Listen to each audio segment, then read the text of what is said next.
trop bien avec ce mouvement. Salon feutré, lumière tamisée, on est loin de la rue où il y a 3 mois à peine, balles et grenades lacrymogènes pleuvaient. Le mouvement Gen Z Madagascar, à l'origine de la chute du président Rajoelina, enregistre son tout premier podcast. Une ONG locale leur prête la salle et du matériel. Elliot complète avec le sien. Au sein du mouvement, mieux vaut être polyvalent.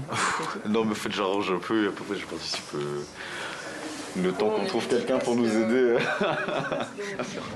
Désormais, le mouvement a sa propre chaîne. Gen Z TV est un moyen de reprendre le contrôle sur leur narratif qu'ils accusent les médias de déformer. Là, c'est vraiment une guerre de communication ce qui se passe. Si nous n'arrivons pas à capitaliser cette force qu'on avait depuis le début, c'est sûr que nous n'arriverons pas à bien avancer par rapport à l'objectif final, c'est-à-dire une refondation effective, participative et inclusive.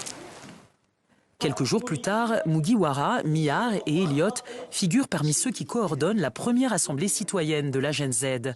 Société civile, associations étudiantes et influenceurs ont répondu à l'appel. L'assemblée est ouverte à tous, mais un visage inattendu s'est glissé dans l'assistance. Le nouveau conseiller technique du président de la refondation, rapidement sous le feu des critiques.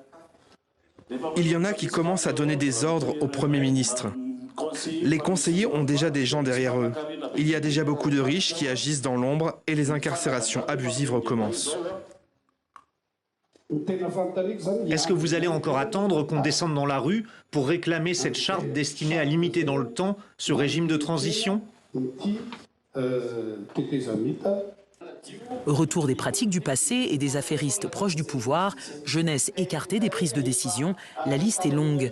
Le conseiller s'efforce de répondre point par point et met en garde contre une reprise des manifestations. Vous dites, vous attendez qu'on recommence les troubles et les grèves?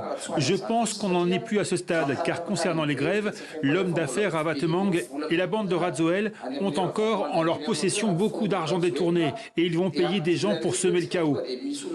Mais moi, je ne peux pas vous en empêcher. Si le nouveau gouvernement ne fait pas bien les choses, il n'y a pas de problème, on peut le renverser. Un discours qui ne fait pas illusion auprès de la Gen Z, car dans les faits, leurs chartes, leurs feuilles de route et leur mise en garde n'ont eu aucun écho auprès des nouvelles autorités.